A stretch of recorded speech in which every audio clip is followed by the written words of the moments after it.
We got work to do.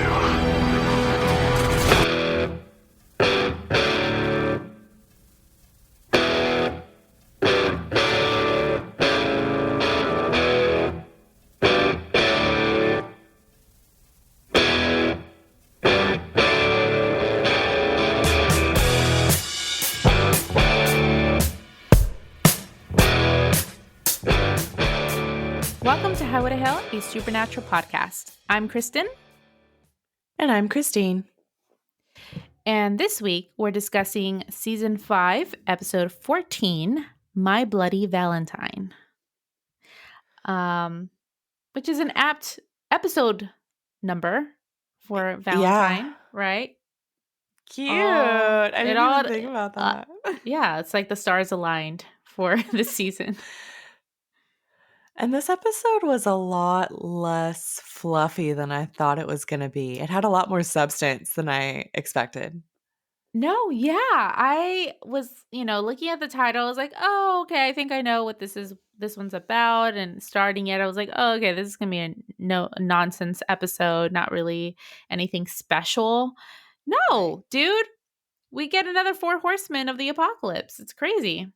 Yeah, and like a crazy demon blood throwback with Sam, all this great information from Cass, and they get to work together through the whole thing, and it's really hilarious. Yeah. And all this shit happens that I was not expecting. It was crazy.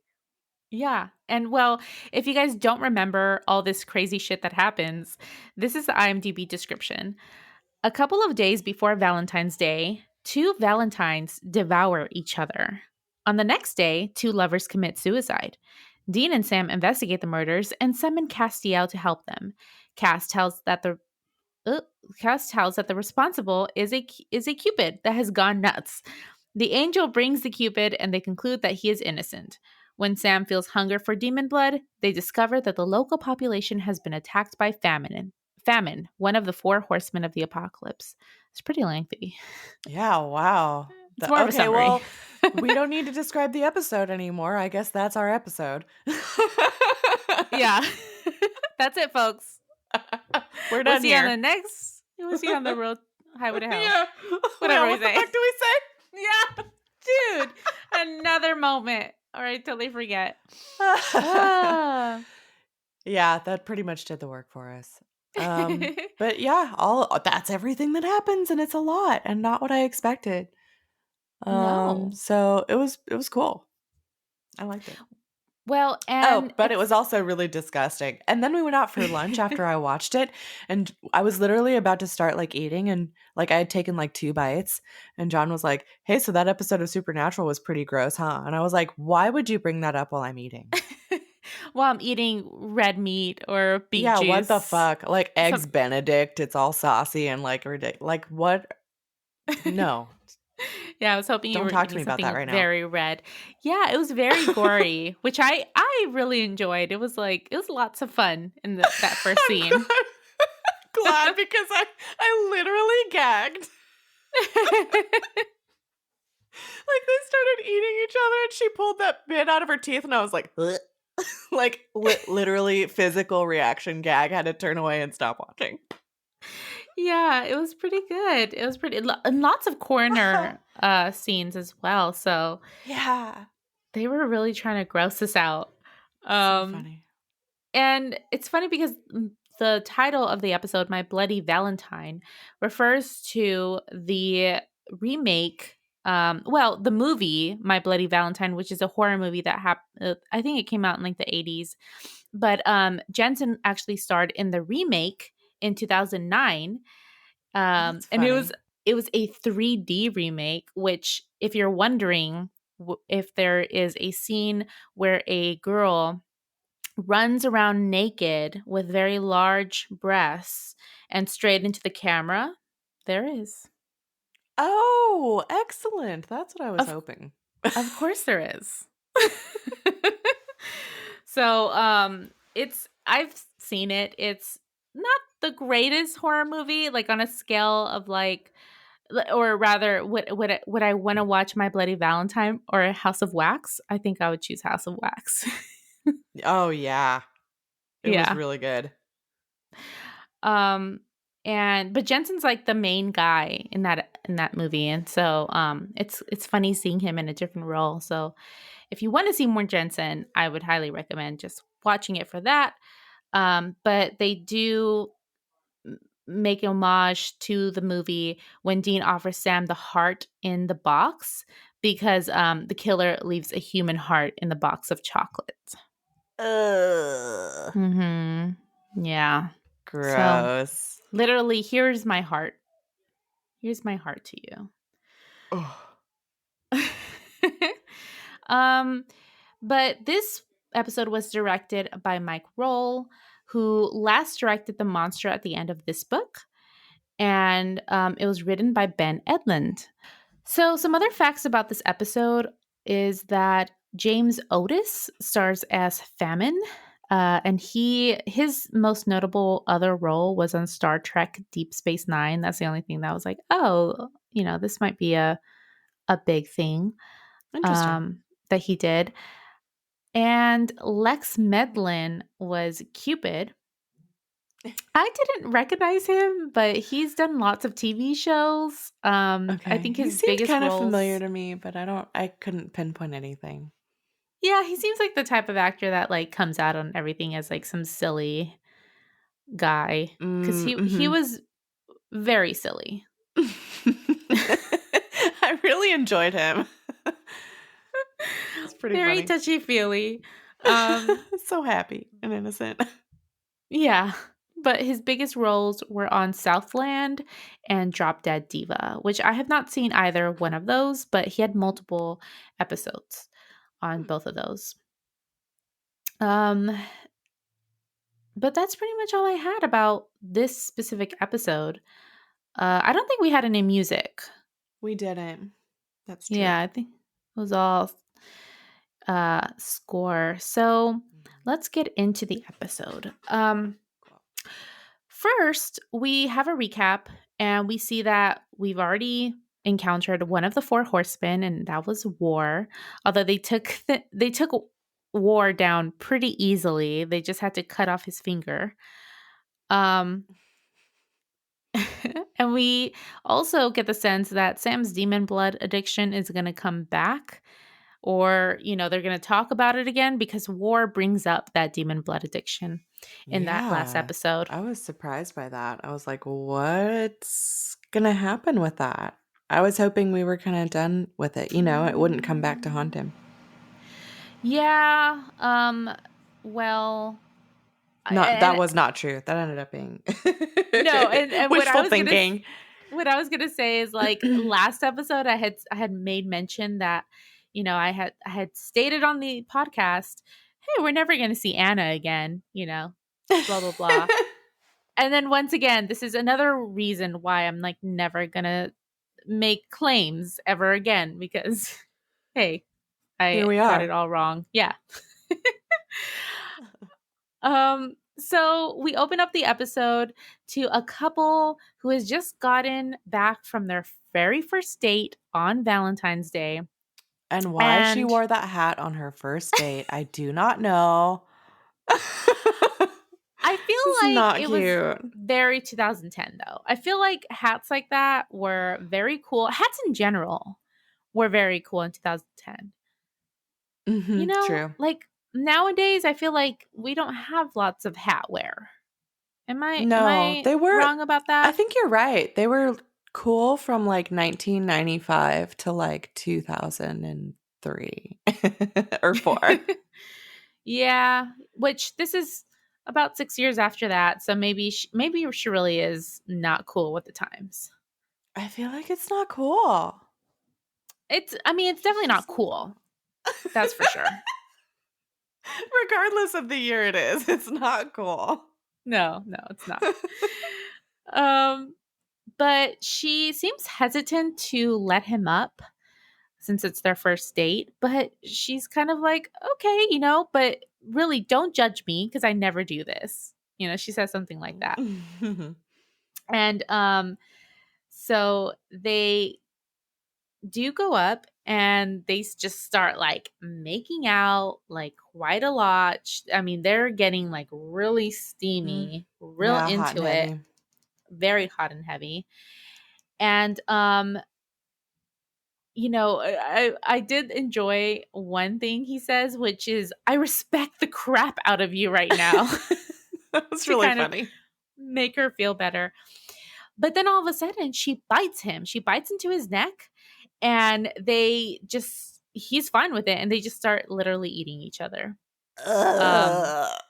yeah, and this was a I scene was that was like like extremely screaming. bloody. They really held on to this scene for a long time. We got to Yeah. see lots of bites being taken. We got to see blood being smeared everywhere. There was an interesting camera angle where it was like, I guess the vantage point of his neck and her like going after it and biting into it.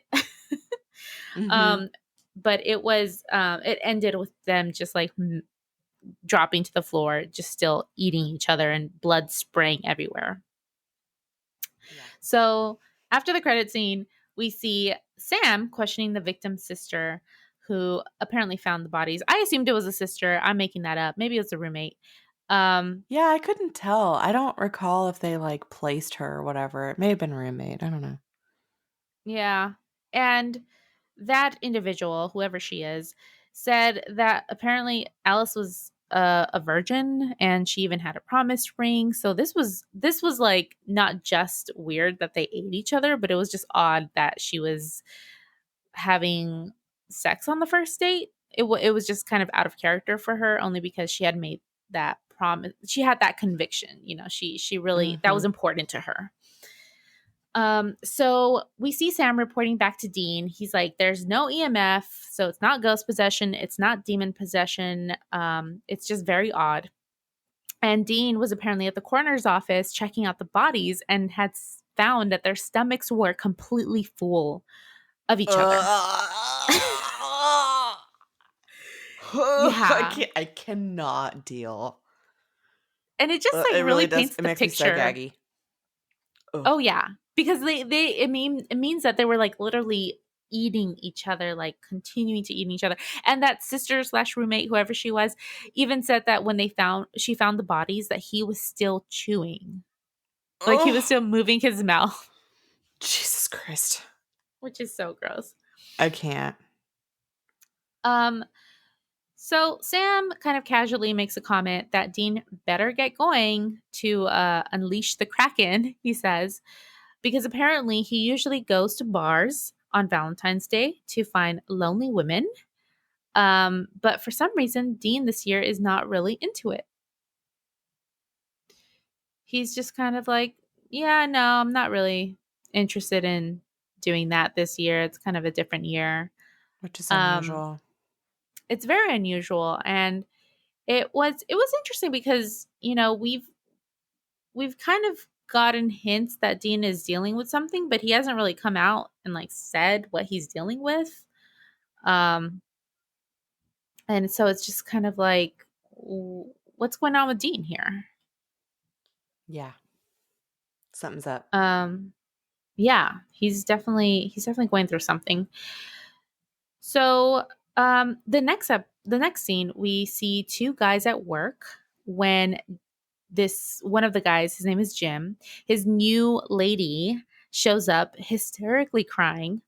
She's like, where are you? And I love you so much. And he goes up to her, and he's really sweet with her. He obviously really enjoys her. And just before she had showed up, he was actually telling his coworker all about her, that he was really into her. And his coworker makes fun of the situation, and she just straight out pulls a gun and shoots him like nothing, like That was without. awesome. It was so Well, awesome. because She was like, "Shut the fuck up!" Like she didn't even have to say anything. He was just like, hello." And she just like pull it out, bang. Didn't he's a even look total at him. dick. Because who Yeah, well, would it just was make a pretty funny. comment? Yeah, I mean, but who would make a Because I comment guess like they've been that dating though? for a week. No, yeah, nobody. He's clearly being an asshole. But she didn't even look at him. It was just like, I hate you. Die. Yeah, you're dead now. Please die. I And was like, oh also, shit. yeah, and Jim, her lover doesn't really care either. He doesn't bat an eye. He doesn't take his eyes off of her, actually. And they just decide, they want to stay together forever. And so they commit suicide together. So A things little are extreme. pretty weird, yeah, with all of these lovers.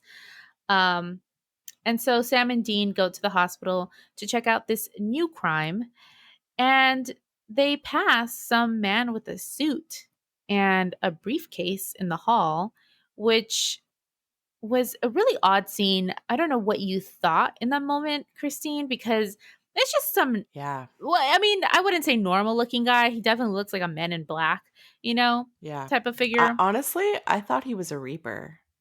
Ooh, oh yeah, I could see that. That was my first thought. I was like, "Oh, he's a Reaper." But the only thing that threw me, like that was my first thought.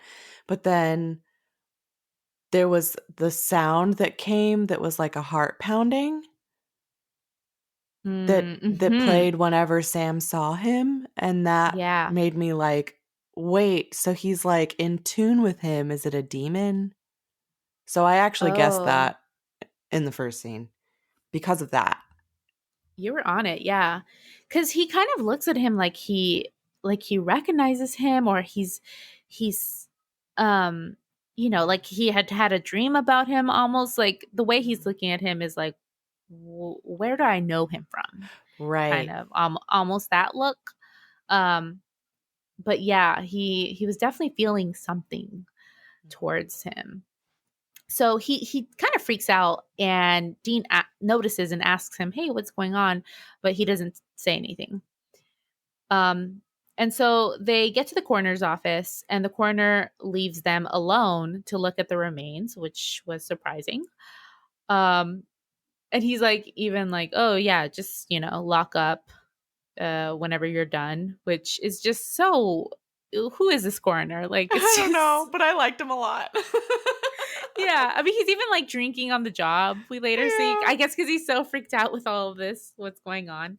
Yeah. Um, but yeah, he's probably drinking on the job because that's his addiction, right? That's like his Right, thing. right. That's the famine thing. Yeah. Got it, got it. But it was funny because Well, before we knew that, it seemed like it was because of the stress. He was just like, "Oh, fuck this." yeah, yeah, it made a lot of sense even without the famine thing, Yeah. for It totally sure. did. So they find that both hearts of the victims have identical markings on them and in the shape of a heart. Um, and Sam actually believes it's Enochian, like from an angel. And Dean calls Cass to get there right away. And as he's telling him where the location is, he's like giving him the address and like what part of the building they're in. Cass appears directly in front of him, I and he's loved it. like, "I know," and he has the phone up to his ear. He's like, "I'm there now," and Dean's like, "Yeah, duh. I You're see standing that. right in front of me." And Cass is like, "Should I hang up now?" Yeah, I'm gonna hang up now. Oh my god, that did make me laugh real hard. Me too. That Um, was really cute. He's so cute. I love those kinds of characters in anything where they're like the writers really play off of that character's innocence. yes, It's yeah, so funny. yeah, and Cass is that perfect specimen for this because he really Mhm. just knows nothing. So Cass takes one look at the marking and he says it's a mark of union. It means that they were intended to mate. And he says that it was made by Cupid, or what we call Cupid, really.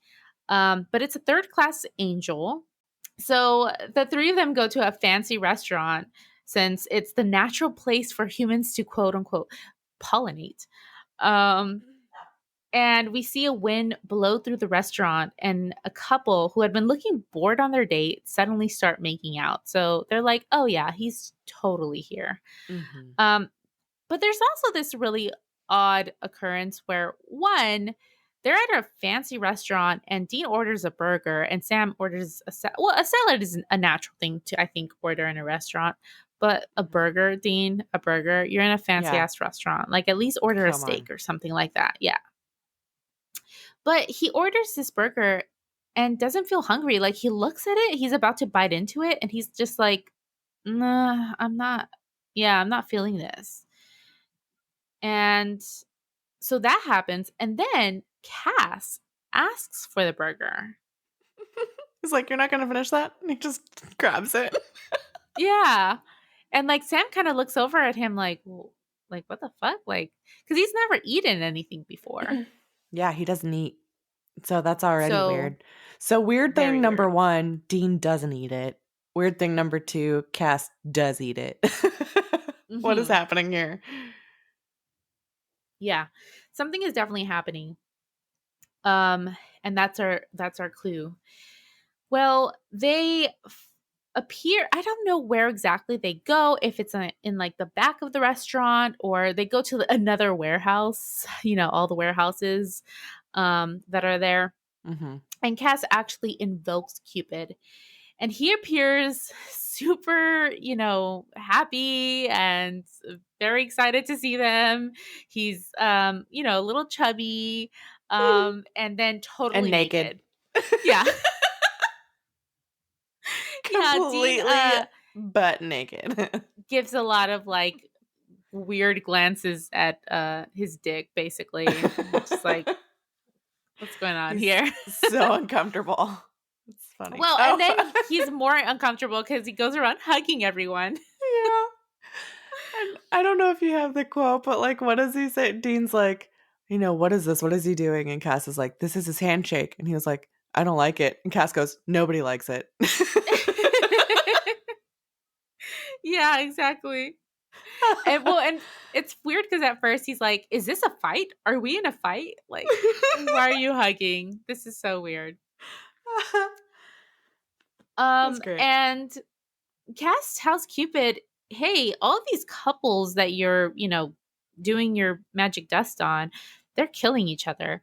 And Cupid had no idea. He's totally distraught. He's like, "What? Like that's crazy." He's Like, he's very sad about it. yeah, he like starts crying. Yeah. But he says he only follows orders and what happens after next is not, up to him. And Dean's like, What orders?" And he's like, "Heaven, silly." Apparently certain bloodlines, certain destinies are created by Cupid. And he even tells him like, "Sam and Dean, you thought like you guys just happened to be born? No, like it was destiny for you guys to be born. Cupid is the one who set up your mom and dad." So What? I I love this. I don't know about you, but I love this little connection. Me too. And it really, oh, and he said something else too. He was like, yeah, they really didn't like each other when they first got together, but after we worked our magic, they were perfect for each other. And I was like, what the Mm. fuck? Mhm. Yeah. Which is Yeah. so, it's kind of disappointing, right? Because I had gotten used to the love story between John and Mary Yeah, and because we had seen them. We had thought seen of that, them get right? together first and it's sweet. Mm-hmm.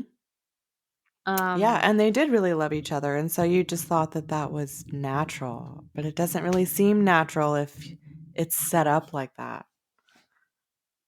yeah, and it kind of just I don't know, like, Dean's already very upset. He's been upset for the past, few episodes where it's like they can't do anything. Like destiny is destiny and whatever step they make Right. is part of God's plan or whatever. And now it's like, "Oh, and also love. Love isn't really real. It's up to God's decision basically or Mm-hmm. heaven's decision." Mm-hmm. Which is so messed up. And it also made me think about um oh, I just lost it. Okay, so if John and Mary were set up, like what that means, like for those episodes that we watched where they went back in time, um, and they were together. So like in the last episode where Michael was there and the guys were kind of trying to change the destiny and say like, oh well, Mary, you can just leave him, Yeah. and Oh change yeah. that. Was all of that just like it never would have worked anyway because of this setup? Right.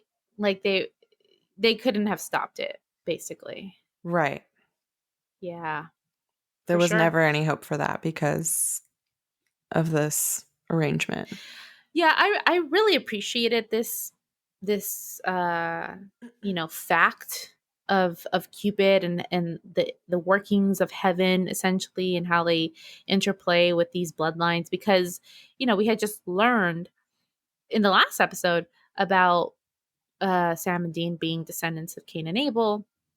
And I feel like maybe we had a lot of questions about how all of this could have come to be, this predestination. And it's like Supernatural continued that thread, and they provided more context, and it's not lost at all. They're giving us more information, and I appreciated that. Yeah. So you just said something that I wasn't I don't know that I really understood or if that's right.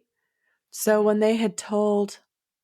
when Michael told Dean, it was kind of like in your blood all the way back to Cain and Abel. I don't know if I understood that to mean that they were descended from them. I thought it was just like that time. Are they descended from them? Oh, I think that's what I took it to mean. You um might be right, and I just didn't realize that. yeah, because let me see if I could find the exact quote. Stretching back, okay, it's a bloodline, he says. Mhm. And Dean's like, a bloodline? Michael's like, stretching back to Cain and Abel. It's in your blood, your father's blood, your family's blood. So the fact that he said Mm, bloodline made me think, yeah, they are descendants. I think you're right. I think that's what other people are understanding here too, but they're not really like spelling it out in like an obvious way. Okay, so I typed Fucking into Reddit. Google, are Sam and Dean related to Cain? Well, are Sam and Dean? I just typed that. Uh-huh. And then one of the first choices that came up were are Sam and Dean related to Cain and Abel? But the second choice is, are Sam and Dean married in real life? Please let my wish come true.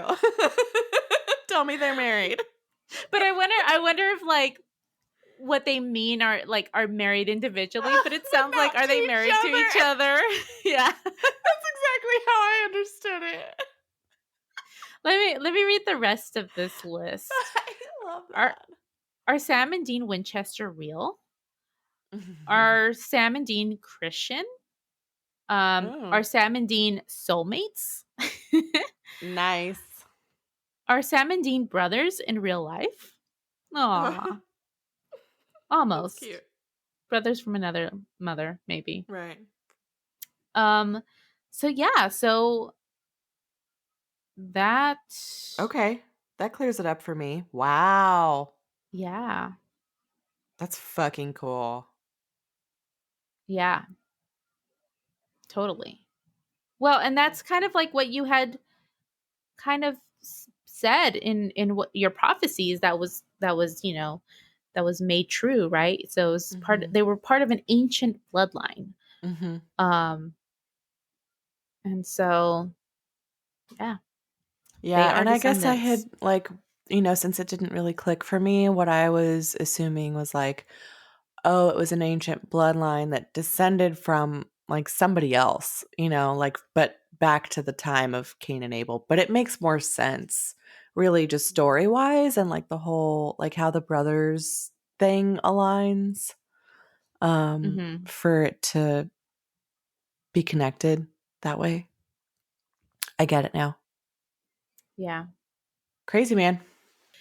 Dean gets really pissed off at this. He's I don't know, he's very touchy. He's very touchy in this moment. Mm-hmm. I Yeah. wasn't sure why exactly. Like, Cupid is saying, "Hey, your parents were basically put together by a Cupid. Like that was our work."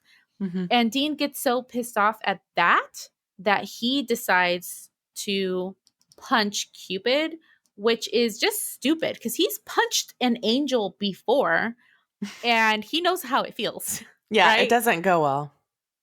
No. And actually, we get a son of a bitch here. Made in heaven. Heaven. Son of a bitch. So he's like, that hurts. But yeah, why do you think that Dean was so upset by that? I think you already hit the nail on the head. I think it's because of the predestination thing. He hates that. He hates knowing there's one more thing that was like destined to be that he couldn't change. Mm-hmm. It's so, And that's got to be so frustrating to feel like anything you're trying to do differently, it just keeps coming back up that you would have failed, you know? yeah, and whatever he does, whatever he tries to do to defeat Lucifer, it may not work because it's predestined. Right. Yeah, you That keep running Sam, up against yeah, that wall. yeah. But Oh, Dean.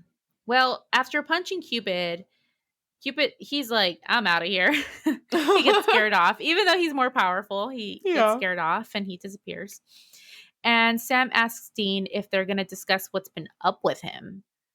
But Dean just walks away. So Sam is on to Dean. Like, he knows Mhm. something's up.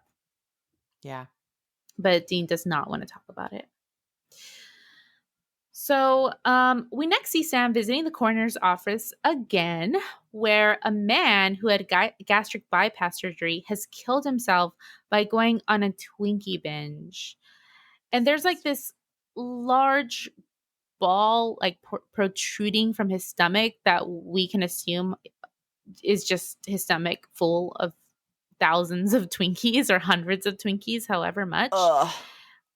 Yeah, and the coroner even says that when he couldn't keep it down anymore, he started jamming the Twinkies down his throat with a plunger. A toilet A brush. toilet. Oh, that's even no, it's Ugh. grosser. I don't know which one's grosser, but it's pretty gross. It's Ugh. gross. That's super gross and painful sounding. Like, ugh, I don't know. Yeah, like how do you do that to yourself? Yeah. Um Ugh. And well, so Sam reports back, and after talking to Dean, they conclude there have been like 10 suicides, I think 7 ODs. And so they're like, yeah, there's no like love here, romantic relationship. So that doesn't seem to be the work of Cupid. Um, and they're like right outside the coroner's office when Sam sees that same man walking out of the coroner's office with a briefcase again. And so he follows him and corners him in an alley, reveals he's a demon with a cut from the demon blade. And the demon runs off, but not without Sam having grabbed the briefcase. So good job, Sam. But then Sam looks down at the demon blade with the blood on it, and he's like sweating. He's like hungering Yeah. for it. Freaking the fuck out. Yeah. So Yeah. he's going Ugh. through some addiction again. Ugh. But Um yeah, that was pretty awesome. I liked that fight. Like, it was pretty cool how it started. And then he totally took him on and got the briefcase and kind of won. Yeah, because he's kind of like at first hiding around a corner, and he jumps him, and the camera work there is very very actiony, very Yeah, it was good. focused on the action of that. Hmm. So I'm sorry, Sam and Dean open up the suitcase at back at their motel room, and a bright white light just like spreads out from it. Um, and Cass appears, and he's like weird. He's like eating hamburgers by the mouthful. He's just like jamming them into his mouth. And he tells them it's a human soul in the briefcase. And I got really excited because this reminded me of a major, not a major part, but a little thing in Pulp Fiction, Quentin Tarantino's Pulp Fiction, Hmm. where the rumor is that the briefcase holds the briefcase that um Marcellus Wallace shows what's his name, or that I'm so sorry, that John Travolta and Samuel L. Jackson retrieve has like Marcellus Wallace's soul in it, because they open it up and it's just like a bright light that shines out of it and we never see what's in it. So there's like different rumors, like it's a gold or something, or it's like his actual soul. And I'd like to think this is like a little reference to that. So he Cass says that it's actually Famine that is working his way through the town. But instead of like making everybody starve, he's actually making everyone hungrier for the things that they want. That's kind of how it works, right? Mhm. So whether it's sex, whether it's love, drugs, or food, Mhm. it's gonna make you hungriest for what you really, really crave. Which is an Which is interesting concept. yes, it really is. It's really Um, it's pretty cool, really, but also disgusting. oh yeah, I think if that happened, I think I would probably, as a character, die from ulcers from eating so much Takis and hot dogs. Takis forever. Yeah, it would just like it would be at the coroner's office and like with an acid hole in my stomach, basically. I don't know what mine would be. I have no idea. But yeah, it's really creepy to think, like because we're connecting the dots, and it's like, okay, Sam wants demon blood, and Cass apparently wants hamburgers, right? He just really wants them. Um, but what does Dean want? Like, that was my first thought. What is Dean's thing then? Because he's not wanting anything. Does he just want to be alone? He craves just loneliness or something? That I don't know. I was trying to think about that in this moment. Yeah, me too. It wasn't adding up because he's such a glutton normally anyway. Mm-hmm. Mm-hmm. And then I think Cass says that he's craving burgers and like red meat because that's what Jimmy liked. Yeah. So like even though he Which doesn't eat, he's like at the mercy of what his host body would want. Yeah, which I thought was very interesting because I wonder if we've seen that where like any sort of influence happening on people, if that does affect his host body, even though he as an angel is inhabiting it. Is it Yeah, is it is he that what's the word? like But susceptible. vulnerable? Yeah. I don't know. At least here, it's an interesting power. Like maybe because it's the horseman and he's so powerful, like it affects him anyway. Mhm. Yeah, it's pretty yeah, it's he's pretty powerful, so maybe it's that. It's crazy. Mm-hmm. Um so we okay, we now see Famine arrive in town at a restaurant, and he's taken from an SUV by like these men in black and placed in a motorized wheelchair. I don't know if he's what you pictured Famine looking like. He's really frail and old, and he, can't move on his own. He's got even like it seems like an oxygen tank with him Yeah, because he has like the tubing in his nostrils. And I guess this is like a vessel, right? Because war had a vessel. I don't know. Was it a I don't vessel? Yeah, I Or don't think they say whether it wasn't because but we know that war had like acquired a vessel because we make mention of like his wife who had been killed, or we don't know what happened to her, right? right, right. But it's interesting that Famine would in fact choose a very old and frail vessel. That's a very interesting thought. Did he choose an old and frail vessel, or does any vessel he choose kind of become that because of what he is? Oh, interesting.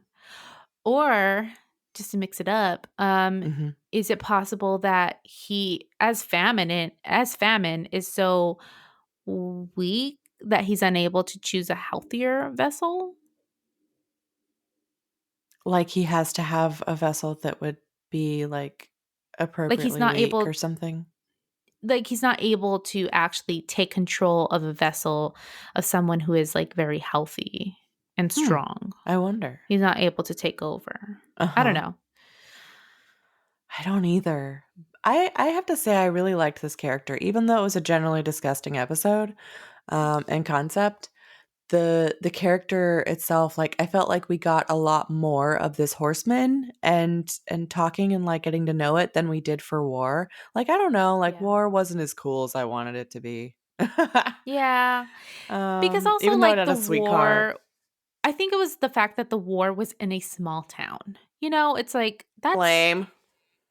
yeah. It's like when we're talking about war, we're talking about world wars, or, you know, wars over Yeah. great regions. Like, it would have been interesting if war would have been in a political office, or, you know, in Oh, a yeah. military office, kind of like affecting people behind the controls of like real, you know, uh Ooh, yeah. military Whoever's got their weapons. finger on the button of the like a Exactly. nuclear weapons. That would have been really interesting and cool and high stakes and just much more compelling. Yeah, Mhm. it was just kind of lame. But I get this one. Like he's in a populated town. It's got a really interesting MO and the character itself is kind of fascinating and the actor did a really great job. Like he was very emotional and like played that character extremely well, I thought. Yeah. Yeah, he was, I really liked him. Me too. He's got nasty Also, teeth, but he I was good. he does have really nasty teeth. So gross. I also, yeah, I noticed that and it was really grossed out by it. Probably more than the bloody scene. Um So I also wanted to make mention that the restaurant that he appears at, which funnily enough has like this neon sign in it that says "all you can eat," Yeah. which is a nice touch. It's called Biggerson's, and it's the actual restaurant that Sam and Dean won a year's worth of food for in Bad Day at Black Rock. That's awesome. So I love that. I love that little callback to another, you know, brand that we've seen in Yeah. the show already. It's very Tarantino for them, right? Because Tarantino always has red apple cigarettes or whatever. Yeah. Um, so when he walks in, or so sorry, he does not walk in. He's not doing any walking. No, he's you know, escorted in by his men in black, and people go crazy. They start making out, they start eating everything in sight. And then this really gross thing happens. The cook in the back reaches inside of the fryer, starts eating the fries, and his hands, like the skin is completely bubbling and burning off of his hands because he had reached Ugh. inside the fryer. It's Ugh. so gross. I can't. I was like, Yeah. oh no. Yeah, no. I had to Um, look away again. oh yeah. And so we we kind of have this, like, it's all part of like this montage, right? So Cass is kind of talking over it all. And Famine, he says that famine, I can't say famine. I want to say famine. Femininity. Famine must devour the souls of his victims, and that Lucifer has sent his demons to take care of Famine and feed him, apparently to prepare him to quote unquote march across the land. So I guess it's kind of like intended to start the beginning of the apocalypse, make the human race weak. Is that what we're kind of supposed to believe? Yeah, I think that's kind of what I got from it. It was kind of like step one, like he's gonna wreak the havoc all over everything that he has. Like the effect that's happening right now would happen wherever he goes, Yeah. so he can just keep fucking things up. Yeah, basically. And so we see now the demon that Sam had fought with go into the restaurant and tell Famine that he had fought with Sam. But even though he had lost a briefcase, he did get the motel key, which the motel key has like it's not very safe, right? It has like the motel name and the room number on it. Yeah. Um which I guess is helpful, but yeah. No, it's Now not. Famine knows where he's at. um And then the demon reveals, like, because Famine is like, oh, I'm so hungry. Like, where's my soul to eat? And the demon reveals that he had lost a briefcase. And so Famine kills him, eating his soul or his, like, the demon smoke. But, like, my question is this a demon soul? Is this a soul? Right. I guess so. That's kind of what I got from it too. Because I was like, is he going to get the demon out of it and then take the soul of the person he's invading? But no, he ate the demon. He ate the demon. I guess that kind of makes sense, right? We've talked about what demons are before, um that they are basically witches, right? Or people who have done something in their lifetime and have become demons in hell. And so I guess it does make sense that they are souls that are corrupted in a way. Right. Yeah. Um and Famine says, "Ooh, delicious," right? So Oh. they're still yummy, and filling in a way, but it's interesting. I don't know. I wonder, like, what they are, compared to, like, human souls. Yeah. Me too. Because Hmm. he seems okay. He's like, yeah, demon souls, yum, Cool. That did the job. yeah. So, Yeah. but it's like, well, then eat demons, bro. Like, why do you need to eat humans? So Dean and Cass work out that they've got to get Famine's ring. And meanwhile, Sam is, like, in the bathroom. He's, like, struggling with his addiction. He's sweating. He's just thinking about it. And thankfully, though, he's very honest. And he appears in the door frame and he tells them, "Look, I can't go. Um, it's gotten to me. I'm hungry." And Dean's like, "Hungry for what?" He's like, "Hungry for demon blood." And I really appreciated that Dean wasn't angry. He wasn't like, he reacted well, I Yeah, he thought. didn't flip out. No. And he's like, "Okay, you stay put here." And Sam's like, "Whoa, before you leave, you need to lock me down. You need to really keep me secure because it's very strong, the urge." And so Dean locks him by handcuffing him to the sink. Um, and Cass then puts a heavy wardrobe in front of the bathroom door. So it's like he really can't get out. Although I was like, like, Sam's really strong. I think he would be able to break out of all of these Yeah, things. he could probably just rip the sink off the wall if he wanted to. Really, he could. So Cass and Dean go back to the coroner's office where there's another dead body, and Cass determines that the soul has not been harvested yet by holding up his hand over the body, which I don't know if we had seen that before. Mm-hmm.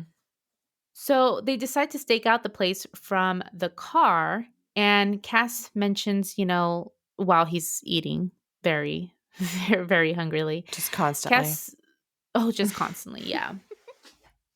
And Cass makes mention that Dean isn't really being affected by it all.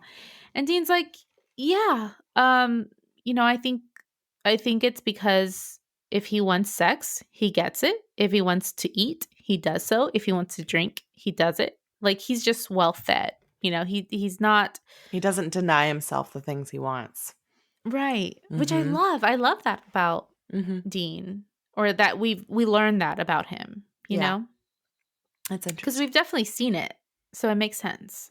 Yeah, he's immune to this because he just eats all the time anyway, in Yeah. various ways. But I wonder, with what we find out later on with Famine, or through Famine, whether Dean really believes that or he's just kind of making up that excuse. Yeah, yeah, I wondered that too. And I mean, it kind of makes sense, but yeah, I think he maybe thought that there was more to it and just didn't want to tell anybody. Yeah. Well, so just then they see a demon come out with a briefcase.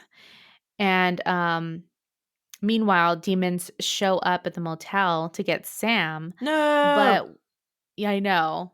But he's got it, like he takes him very easily, of course, because one, he's Sam and he's super strong, and two, he's got the urge for blood, which sure enough, he does bite into one of the demons, and then he's able to use his powers from that demon blood to knock out the other demon. And he says something like, "I'll get to you in a second," or something like that, right? Like I'm going to eat Yeah, you what did he basically. say? Fuck, I can't remember, Mm. but yeah, it was obviously it's like a little disappointing that he ended up drinking the demon blood again. I know he did not want to do that. Oh, Um he says, "Wait your turn," Oh, which was really yeah. creepy. Yeah, shit. I was like, "Oh, Sam's not him anymore. He's gone." But Yep, later on, bye. we see that he's still good. It's just, it was very surprising that he said that. Mhm. Yeah, it just totally took him over again.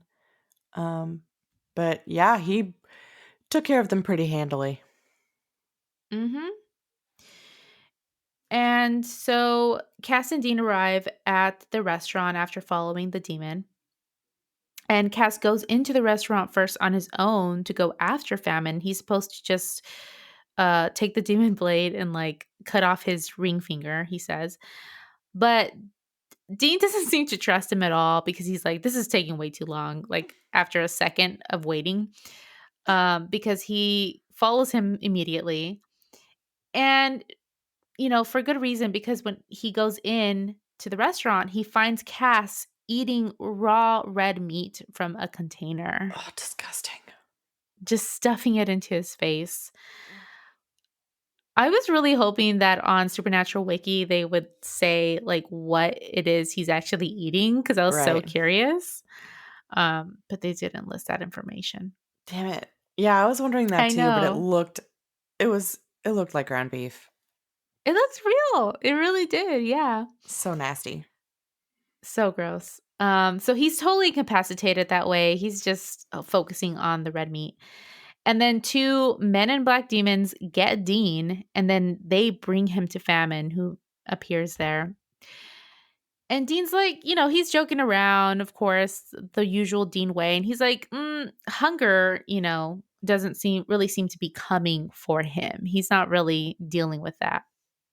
And Famine kind of teases him about it, but he like goes up to him and holds his hand now over Dean's heart. And he says, something like, "That's what I figured. There's one big dark nothing you've got there. You can't feel it." Ugh. So basically, that he's broken, he's defeated, he says, and he can't win, but he's just going through the motions. And this is really when like he drops the bomb. He says, "You're not hungry because inside you're already dead." Damn. Yeah. That was really hard to hear. Yeah, and it makes you think like cuz Dean has been kind of the optimist in all of these episodes where all of these people are like, you can't defeat Lucifer, you have to give in to Michael, Sam will eventually give in to Lucifer, it's all predestined, this and that. And Dean has always unwaveringly said, no, I'm not going to give in to, I'm going to fight, and whether it's with the cult or finding God or whatever it is, we can do this. We can defeat them, even though we have a loser team, as he describes it, right? Um, but it's interesting that yeah, he's saying this, but on the inside, he's actually not feeling this way. He's just like already defeated. He's already like, no, we're not going to win. Right. And he's just like, I think Famine says, you're just going through the motions, Mm-hmm. which makes me think of the song in the Buffy musical episode. Yeah. 'Cause I'm just Yes. going through the motions. Which is also about feeling dead inside, right? Yes, because it's after she dies and spoiler alert, dies and comes back and she's like, "What the fuck am I doing?" Yeah, exactly. So I really think Buffy and Dean would make a great couple. They have a lot Yes. of things to relate to each other about. And I've always said that. I I really think they agree. should get I hadn't thought about that, but let's write some fanfic. I I'm sure would love that. I'm sure there's some that exists, but There probably is. But no, yeah, that would make a great couple. So Sam appears just then. There's blood on his mouth. He's looking crazy right now. He's just like going in there like nothing. And Dean notices that. And Famine says that he had sent the demons to feed him, that's what Lucifer had wanted. So they just fell into Lucifer's little trap, basically, which was really interesting. And, Sam, thankfully, he's still on the good side, even though he's acting real creepy, because he uses his powers to kill the 5 demons, those men in black demons that are around them, just like nothing. He pulls all of the demon souls out from them, and then Famine ingests them. And he's like happy. He's like, oh, well, yummy for me. But Sam, so smart, so smart. He knows that he's got to kill Famine. Um, he's got a plan, and he's got control of the demons, because Famine is like, hey, you can't kill me that way. I'm a horseman. I'm I'm not a a horseman. demon. A horseman. You can't kill me. I'm a horseman. I'm a horseman. No, he's a horseman. and and Sam's like, nope, that's not my plan, dude. You've got the demon souls inside you now. And he basically uses his powers to explode Famine from the inside. It's fucking So awesome. it is. It's so smart, so cool. Mm-hmm. But we do hear when Sam is doing this, we hear his like heart beating really loud. We get that same effect. Yeah.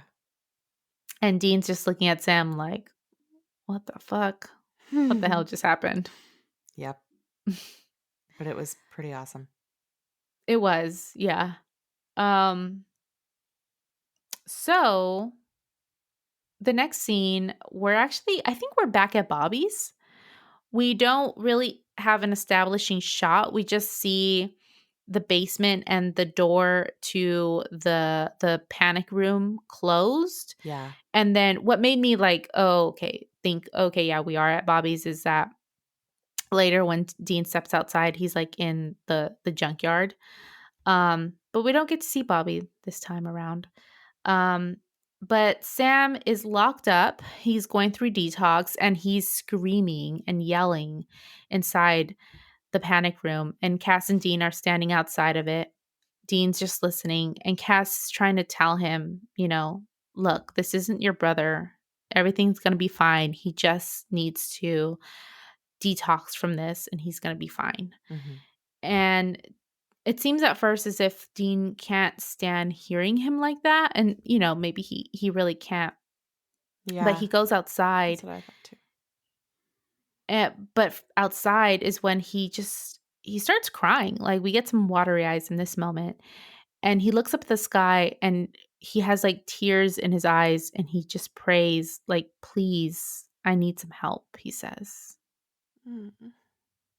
So Yeah. like he's praying to God, to whoever will listen, like, I need help to defeat Lucifer?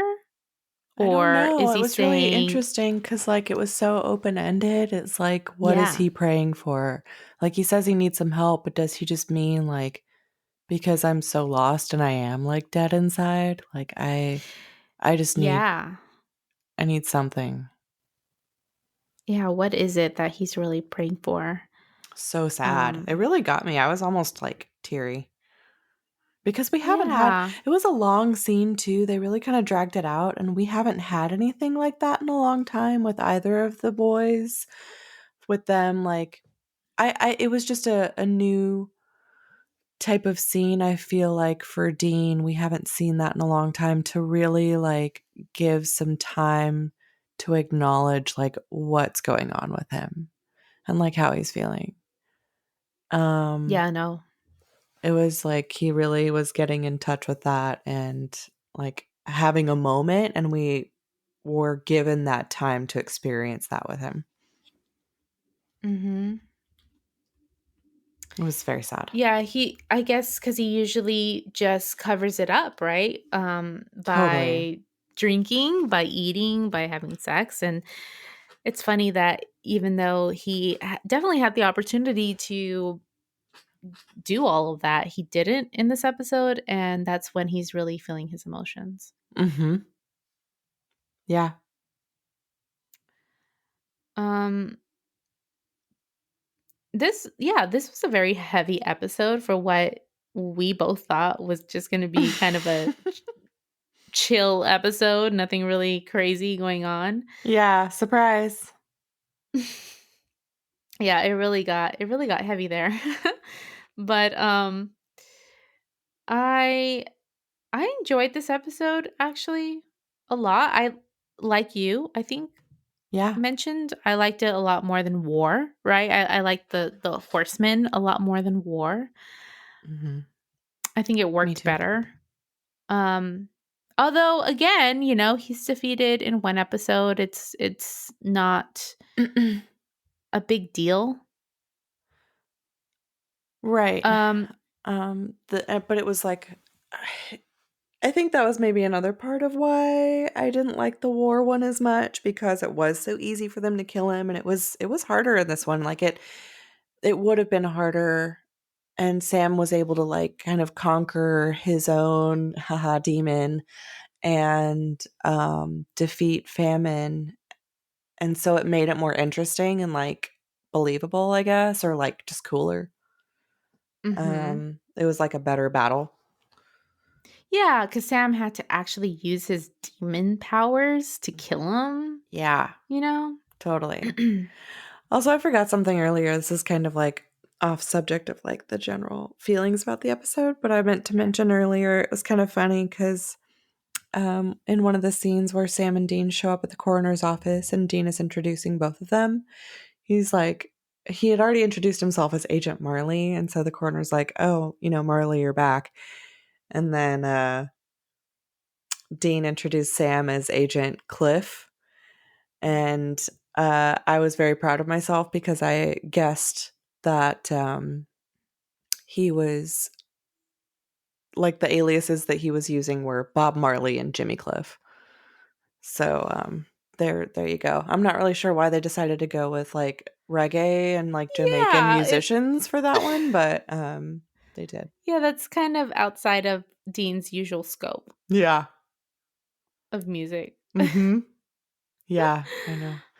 So I don't know. I meant to kind of dig into it more. I didn't know if either of them had like a song about, I don't know, famine or anything like that. Maybe that was why, Mm, but it was funny.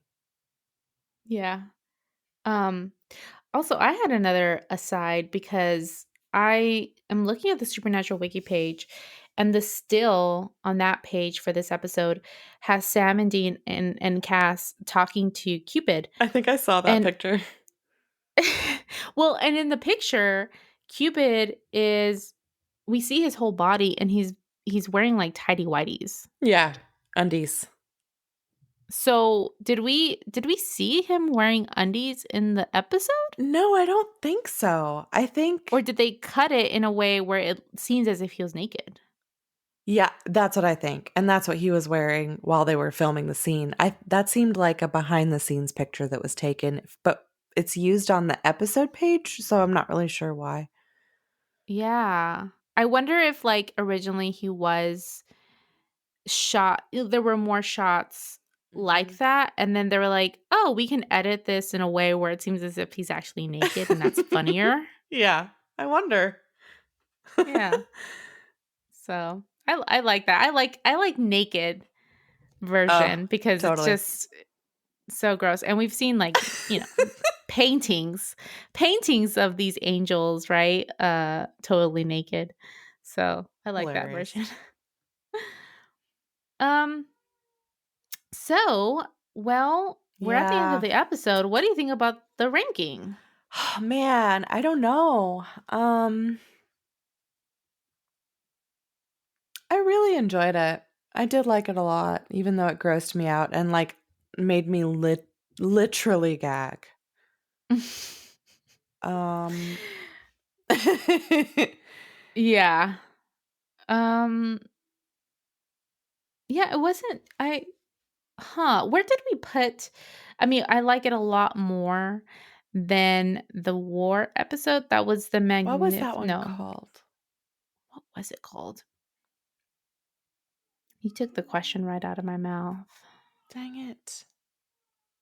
I'm just like looking down our list. Yeah, was it season 5 episode 2, right? I think. Okay. Okay, yeah. Number 40. Oh, is it? Mhm. Let me see. Okay, good God, y'all. So I'm kind of like scanning the ones above that. It's definitely above that. Oh, for sure, for sure. And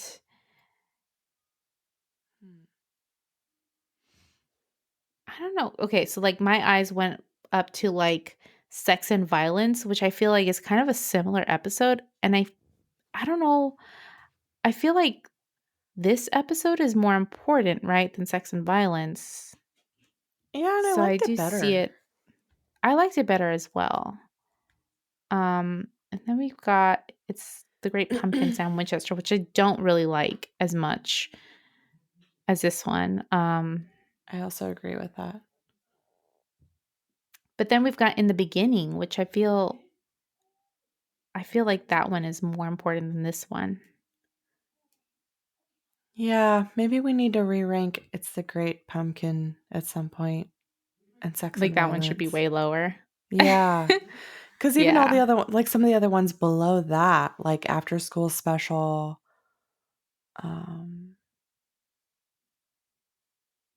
I think In My Time of Dying was pretty good. Like some of those, I don't know. But Yeah. Here, I'm going to highlight that one because okay. we should talk about that. It seems weirdly placed. Okay, cool. Yeah, so above that one, what is and what should never be, the song remains the same in the beginning. Yeah, I could see you've got it like maybe as a new 29. That feels pretty good. Yeah, I think that works for what we Cool. saw. Okay. Okay, well, that was easy. Hey. That means that My Bloody Valentine is going in as a new number 29, and this one's going in the trunk. Cool. Cool. Well, the next episode, I'm forgetting what it is called. Oh, I have it right here. Oh, the next episode is Dead Men Don't Wear Plaid, where we meet a new character, and it's finally happening. I'm so excited that we're finally meeting this character. What? Okay, cool. I'm gonna go watch it right now. Yeah. Yeah, I know. You'll finally because I know that when we were at the convention, you were just like, who is this person? I don't know who this is. So Who the fuck is that? Cool. Well, guys, you know where to find us. We're at Highway to Hell Podcast at all, Twitter and Instagram and Facebook. And please email us any questions you have. Also, email us your thoughts about all of these episodes, about what we're talking about, so that we can have another mailbag minisode one day soon. So that's highway to hell podcast at gmail.com, where you can email all of that to that's highway spelled HWY if you don't remember. And yeah, just get into contact with us. We love talking to you guys and hearing your amazing thoughts about the show. So until then, I guess we'll see you on the highway to hell. Bye. Bye.